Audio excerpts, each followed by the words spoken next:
Hey everyone, it's me, Arthur Kade. All right, Billy Porter. First of all, what a wonderful, wonderful event here tonight. What brings you here today? I know what brings you here today, but tell me anyway. Well, it's really important. You know, this space has been created for not-for-profit theater companies to have access to affordable space.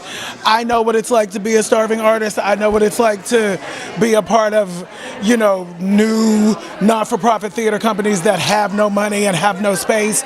I started out off-Broadway.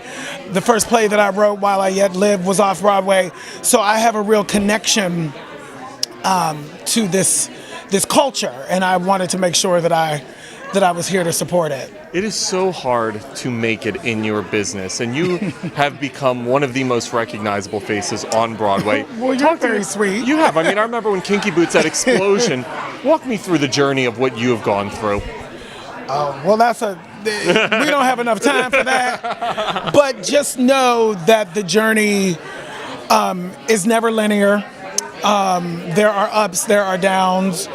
But ultimately, truth, you know, being truthful and being honest and standing inside of your truth is what makes you visible.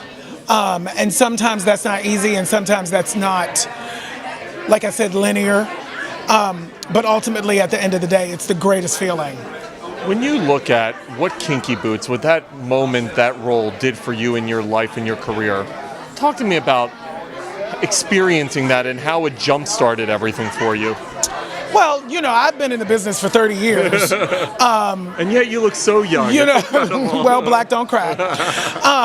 But, you know, I was in the business for a long time before Kinky Boots. Kinky Boots just happened to make me more visible than anything else. And what I love about that is the character, the story, the message, I truly believe came to me because of the choice that I made early on to be authentic, to live an authentic life and to be an authentic artist. And so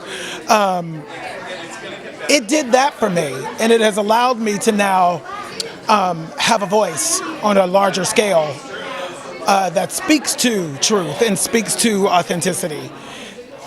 Speaking of having a voice on a larger scale, talk to me about giving back.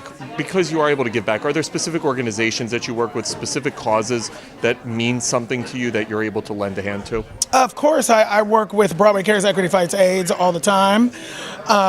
Since the beginning of my career here in New York, the Actors Fund as well, HRC, the Trevor Project, the Ali Fournier Center. I work with a lot of different LGBT organizations to try to just make sure that everyone is taken care of and be a voice for the voiceless.